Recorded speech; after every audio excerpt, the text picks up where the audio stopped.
Hello everyone.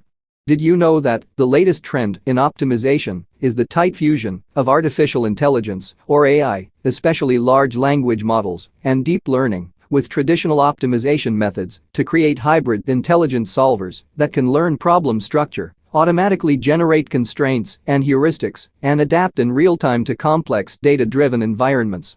This shift is moving optimization from handcrafted models toward autonomous decision-making systems that combine mathematical rigor with AI-driven intuition, enabling breakthroughs in large-scale planning, engineering design, supply chain optimization, and autonomous systems.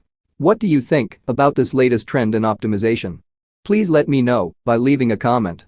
Thank you for watching. Have a nice day and see you in the next video.